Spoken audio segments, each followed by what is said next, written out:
Kami bahas putusan mahkamah di perkara Ferdy Sambo ini bersama pakar hukum pidana Heri Firmansyah. Selamat petang, Pak Heri. Selamat petang Mbak Cindy, salam sehat. Salam sehat, Pak Heri. Kalau kita melihat putusan dari Mahkamah Agung ini, semua lebih ringan dari putusan pengadilan sebelumnya, dari pengadilan negeri, kemudian dari pengadilan tinggi. Bahkan ada perbaikan soal delik pidananya. Apa analisa Anda soal ini? Pertama ya kita tentu menghormati ya apa yang sudah diputuskan oleh Mahkamah Agung melalui putusan kasasi terhadap Sambo dan kawan-kawan. Tapi tetap harus ada catatan kaki terhadap putusan ini ya, bahwa ada dissenting opinion di Ya. sana, berarti ada perbedaan pendapat dalam memutus tadi, tidak bulat dia secara musyawarah mufakat dalam pengambilan putusan hakimnya.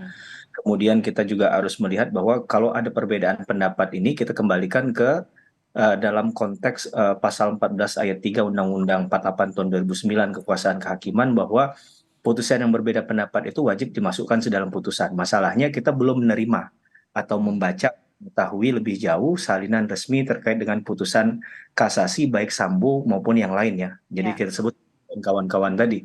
Jadi memang agak sulit untuk menganalisa hal itu lebih jauh begitu.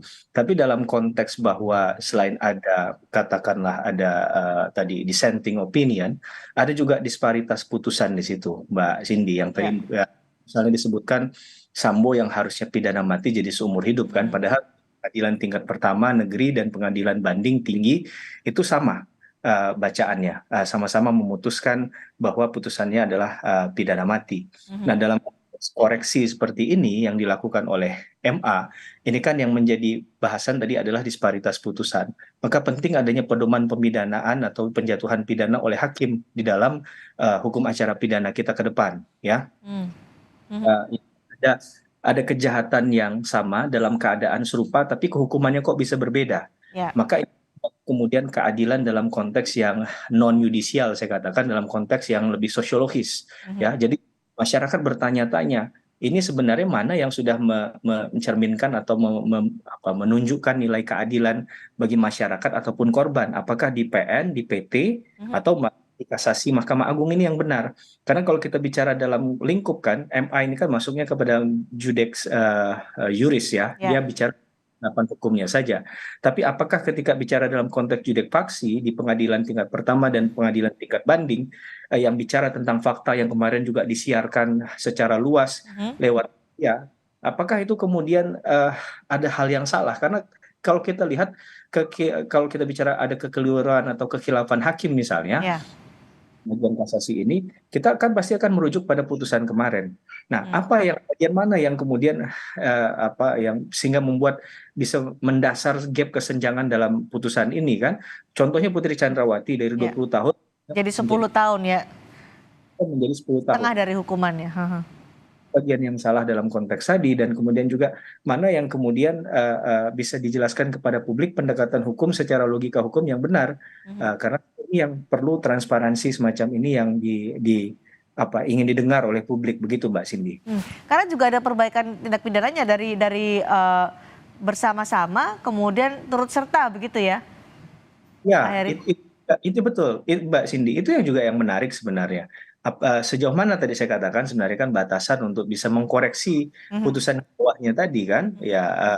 Apakah kemudian dengan mengubah konteks konsepsi tadi dari penerapan hukum yang katakanlah ada peristiwa Delnemingnya dalam kasus Sambo, ada penyertaan pasal 55 Ya. KUHP, kemudian apa kaidah atau kata dalam konteks tadi ada turut serta dan juga secara Mhm. bersama-sama.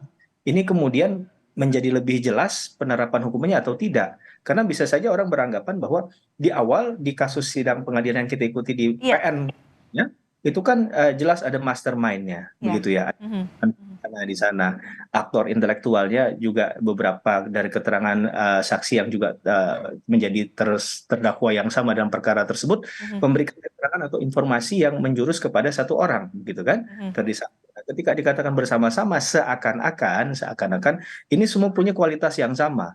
Jadi Mhm. tidak ada yang lebih tinggi dari yang lain. Dianggap sama saja. Nah, sehingga itu yang mungkin memunculkan celah untuk kemudian putusan tadi berubah dia, koreksi dari pemidanaannya adalah pidana mati menjadi seumur hidup. Dan dalam konteks yang lain, memang kita juga perlu mengingatkan bahwa putusan yang tinggi, pengadilan tinggi kan bukan putusan akhir ya, karena Mhm. putusan yang akhir itu adalah final and binding ketika tidak ada upaya hukum lain. Nah, Oke. ketika masih ada peluang memang untuk berubah dia. Nah, salah satu hal perubahan yang mendasar yang bisa ditarik dalam kasus Sambo misalnya, ketika tidak ada pertimbangan hakim yang menyoal masalah keringanan hal-hal yang meringankan, mohon maaf, Mhm. hal-hal yang meringankan dari perbuatan terdakwa pada saat itu juga mungkin bisa ketika dibuatkan dalam sebuah memori kasasi, Mhm. itu yang bisa jadi concernnya majelis hakim begitu ya. Memang ketika masuk ke ranah kasasi ini lebih banyak di ruang senyap ya, Mhm. Mbak. Kan tadi juga Ya. kita dengar dari keluarga, anggota keluarga, Mhm. bahkan dari kuasa hukum kan tidak mengetahui ya. Saya Baik, nggak ya. tahu mekanismenya seperti apa, tapi memang seharusnya ini adalah kepentingan hukum bagi mereka. Kalau masyarakat luas masih terlalu jauh kita menarik kepentingan hukumnya, Mhm. tapi mereka berperkara yang mengikuti proses ini dari awal seharusnya kan dipertimbangkan untuk kemudian katakanlah menjadi bagian yang tidak terpisahkan dalam Ya, proses. itu dia. Karena ada perbaikan soal tindak pidana, perubahan soal tindak pidana itu kan seakan-akan pengadilan persidangan yang ada di pengadilan negeri dan juga pengadilan tinggi ditiadakan, dinegasikan dengan putusan dari Mahkamah Agung ini seakan-akan ini adalah perkara baru. Apakah memang seperti itu? Saya memandang dari sisi awam, apakah bisa seperti itu, Pak Heri dari sudut pandang hukum? Ya, kalau kita bicara sistem peradilan pidana, berarti kan ini hal yang kait mengkait, Mbak Cindy. Nggak ada Ya. yang berdiri sendiri di situ. Bahwa kasus ini ada fakta-fakta hukumnya, nggak mungkin dibiarkan begitu saja, kan? Tidak Mhm. mungkin menurut saya dilewatkan. Walaupun kalau kita bicara penerapan hukum, ya kita bisa berdebat panjang ya terkait dengan bagaimana pandangan-pandangan tadi. Mhm. Maka tadi jadi penting adalah untuk melihat dissenting opinion atau perbedaan pendapat dalam konteks ini yang mengapa dua hakim yang lain ini menyatakan berbeda dengan tiga hakim yang lain. Kita tidak saling menyalahkan antara mana hakim yang lebih benar, bukan begitu ya, tapi lebih kepada kalau memang ini ada pandangan yang berbobot sekalipun dia adalah minoritas di situ, itu kan bisa saja menjadi bahan pembelajaran hukum kita. Oke. Bahkan ke depan ini bisa dibuatkan anotasi untuk putusan ini ya, Oke. putusan kasasi agar ada penilaian terhadap argumentasi hukum untuk mengkoreksi, mengkritik, Mhm. catatan kaki sekali lagi terhadap putusan kasasi yang kita dengarkan sekarang ini. Karena Biasanya ada pertimbangan apa sih, Pak Heri, pertimbangan hukum apa ketika ada di tingkat kasasi atau Mahkamah Agung sampai ada koreksi? ya, ini yang mungkin bicara tentang adanya penerapan hukum yang dianggap keliru atau salah atau tidak tepat ya, atau kurang tepat tadi.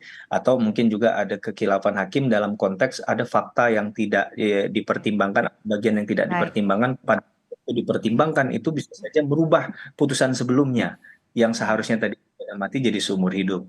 Nah, ini yang perlu tadi ketika kita membaca narasi putusan itu secara utuh, Mbak Ya. Cindy. Mhm. Terutama bagi pertimbangan hukum hakim sehingga kita bisa tahu asbabun nuzulnya, Mhm. asal mulanya mengapa kemudian akhirnya putusan ini muncul begitu kan. Ya, Jadi ya. kita bisa nilai secara fair juga ya tapi dalam konteks yang lain ya putusan hakim kan tetaplah harus melandaskan pada kemanfaatan, kepastian hukum dan Ya. juga keadilan. Yang dimaksud tentu adalah keadilan bukan hanya bagi pelaku karena biasa KUHP kita bicara tentang hak-hak pelaku tapi Pelaku, juga hak ya. korban. Baik. Begitu. Pak Heri, yang menarik tadi adalah pernyataan dari Menko Polhukam Mahfud MD yang mengkhawatirkan ada upaya lain yang untuk meringankan Sambo, disebut tadi oleh Menko Polhukam. Jangan ada kong kali kong lagi untuk bisa meringankan hukuman Verdi Sambo. Apa yang bisa Anda analisa atau bahas soal pernyataan ini? Ada kekhawatiran dari Menko Polhukam? Saya jadi ngefans dengan apa yang disampaikan setelah mendengar pernyataan Pak Mahfud ini ya. Pak Oh, Mahfud mencoba untuk mengembalikan pada keadaan netral begitu ya. Mungkin ada hal yang beliau nilai mungkin kurang tepat dari segi beliau sebagai katakanlah praktisi hukum dan ahli hukum juga ya. ya. Ada keraguan ini karena ketika kita bicara kepentingan korban ini kan diwakili oleh jaksa, Mbak Cindy. Mhm. Sedangkan jaksa sudah kehilangan haknya untuk melakukan penuntutan atau katakanlah upaya hukumnya sudah selesai ya. Karena sudah selesai di tingkat kasasi. Kalaupun ada kasasi demi kepentingan hukum, Mhm. pasal 9 KUHP kalau saya tidak salah. Sedangkan di pasal 263 bicara tentang peninjauan kembali sebagai upaya hukum luar biasa, maka jaksa tidak punya peluang untuk melakukan itu karena subjek hukum atau legal standing itu hanya diberikan kepada terpidana atau ahli warisnya saja. Hmm. Dengan kata lain, peluang jaksa untuk fight ya dalam tanda petik bertarung demi keadilan bagi korban sudah selesai, dan itu juga sudah disampaikan oleh Pak Kapus Penkum Kejaksaan Agung ya, kalau saya tidak salah tadi mendengar. Jadi ini very clear sudah selesai. Maka ada kekhawatiran di sana ya, namanya khawatir ya boleh saja ya, bukan berarti zone begitu ya, tapi menjaga agar jangan sampai terjadi hal-hal yang tidak diinginkan. Karena bagaimanapun ini bukan masalah Sambo saja, ini bukan Ya, masalah tentang supremasi hukum ya.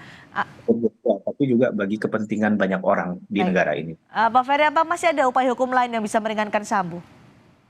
Ya, kalau kita tadi kembali ke pembicaraan dialog kita sebelumnya, ada upaya PK yang mungkin Ya. diajukan ya. Ya, itu adalah upaya hukum yang mungkin terakhir ya, karena upaya hukum luar biasa paling tinggi adalah peninjauan kembali. Dan saya tidak salah, tidak ada jangka waktunya untuk ditentukan kapan berakhir, jadi bisa saja terus dilakukan. Nah, ini yang kemudian perlu kita perhatikan, bahwa menjalani suatu proses hukum pidana itu kan memang biaya, waktu, tenaga, pikiran memang harus konsentrasinya di sana, Mbak Cindy.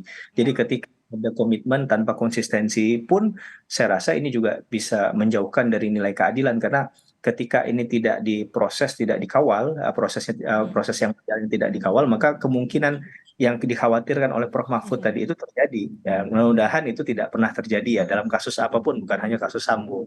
Oke, persidangan kan di awal sudah terbuka, ini juga diawasi, dan tadi seperti dinyatakan oleh Menko Polhukam, jangan lagi ada kong kali kong meringankan hukuman Sambo lagi. Terima kasih Pak Heri Firmansyah sudah bergabung di Sapa Indonesia malam hari ini.